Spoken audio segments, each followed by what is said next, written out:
Finally আমি সালার movie দেখে নিচ্ছি। আর সালার মুভি দেখার পর আমার মনে তিনটে ডাউট আছে। ফার্স্ট ডাউট হচ্ছে রাধা রামা ওয়ার্দাকে মারতে চায়, তাহলে ও ক্যান্সারের ভেতরে সিজ ফায়ার কেন লাগু করলো। সেকেন্ড ডাউট হচ্ছে ওয়ার্দা সিজ ফায়ার কেন সরালো, যদি ও সিজ ফায়ার না সরাতো তো ও সেফ থাকতো এবং কিছুদিন পর নিজে থেকেই রাজা হয়ে যেত।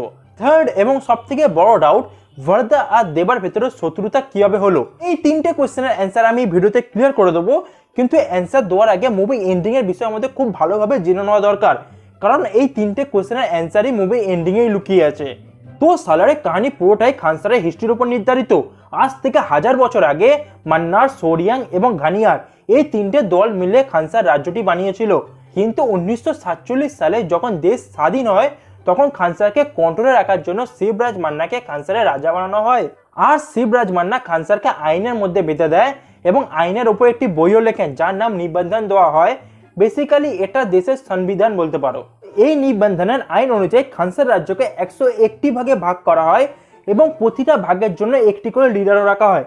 আর এই লিডারদের পরিচয় হয় তার হাতে থাকা বালার মাধ্যমে। আর এই বালারও 3টি ভাগে ভাগ করা আছে। ফার্স্ট কাপার, যার কাছে একটি ভোটের পাওয়ার আছে, বেসিক্যালি এটা তোমাদের এলাকার কাউন্সিলরকে বোঝানো হচ্ছে। সেকেন্ড সর্দার, যার কাছে 3টি ভোটের পাওয়ার আছে, বেসিক্যালি এটা আমাদের রাজ্যের মুখ্যমন্ত্রীকে বোঝানো হচ্ছে। থার্ড এবং সব থেকে বড় কর্তা, যার কাছে 15টি ভোটের পাওয়ার আছে, বেসিক্যালি এটা দেশের প্রধানমন্ত্রীকে বোঝানো হচ্ছে। সব কিছু ঠিকঠাক চলছিল, কিন্তু 1998 সালে যখন শিবরাজ মান্না মারা যায় তখন খানসারের কর্তার পদের জন্য সোরিয়াংয়ের লিডারকে বেছে নেওয়া হয়। কিন্তু এই কথাটা শিবরাজ মান্নার ছেলে রাজ মান্নার ঠিক হজম হয় না, যার কারণে রাজ মান্না রাতের মধ্যে পুরো সোরিয়াংয়ের কাবিলাকে মেরে দেয়। বাচ্চা বুড়ো কাউকে ছাড়ে না, কারণ কেউ যদি বেঁচে যায় তো ভবিষ্যতে এসে ও প্রবলেম ক্রিয়েট করতে পারে। এখানে দুটো সিক্রেটও রিভিল হয়। ফার্স্ট, মান্নাররা যখন সোরিয়াংদের মারছিল তখন সোরিয়াংরা তাদের কিছু বাচ্চাদেরকে লুকিয়ে দেয়। সেকেন্ড এবং সব থেকে বড় সিক্রেট, সালার মানে দেবা আসলে সোরিয়াংদের লিডারের ছেলে।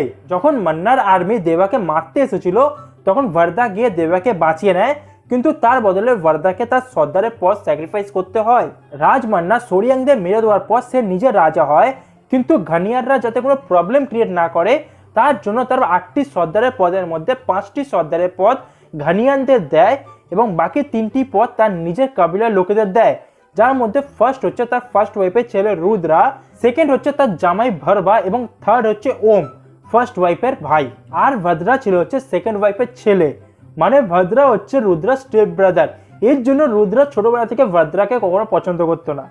এখানে আরেকটি বড় টুইস্ট আছে, ভরবা মানে রাজ মান্নারের জামাই, সে কোনো মান্নার না, সে তো সোরিয়াঙ্গা কাবিলা থেকে বিলং করে, যে নিজের পরিচয় লুকিয়ে মান্নার কাবিলাকে ভেতর থেকে মারতে চায়।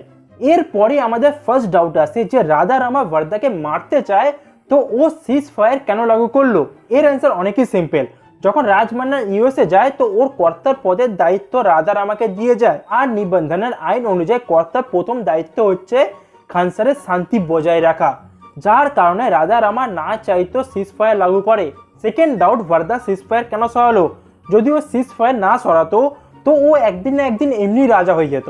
দেখো, ভারদা জানে ও যদি রাজা হয়েও যায় তাও এদের মনে যে হিংসা আর লোভ আছে এটা কখনোই কমবে না, যার একটাই উপায় এদেরকে মেরে দেওয়া, নাহলে এরা একদিন না একদিন ওয়ার্দাকেই মেরে দেবে। তাছাড়া ওয়ার্দার কাছে ওয়ান ম্যান আর্মি তো আছেই।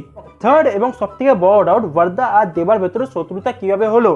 এর দুটো পসিবিলিটি আছে। ফার্স্ট, রাজ মান্না যখন জানতে পারে দেবা সোরিয়াঙ্গা কাবিলা থেকে বিলং করে তখন রাজ মান্না দেবাকে মারতে চায়, আর দেবা নিজেকে প্রোটেক্ট করতে গিয়ে কোনোভাবে রাজ মান্নাকে মেরে দেয়, যার জন্য ওদের দুজনের ভেতরে শত্রুতা হয়ে যায়। আর এমনিও বন্ধুত্ব থেকে বাবার সম্পর্ক অনেক বেশি। সেকেন্ড পসিবিলিটি, ওয়ার্দা যখন জানতে পারে দেবা সোরিয়াঙ্গা থেকে বিলং করে তো ওর মনে একটা ভয় আসতে থাকে যে দেবা পরবর্তীকালে গিয়ে ওর অধিকার না চেয়ে বসে। তো আজকের ভিডিওটা এতটাই। কোনো ডাউট থাকলে তোমরা কমেন্ট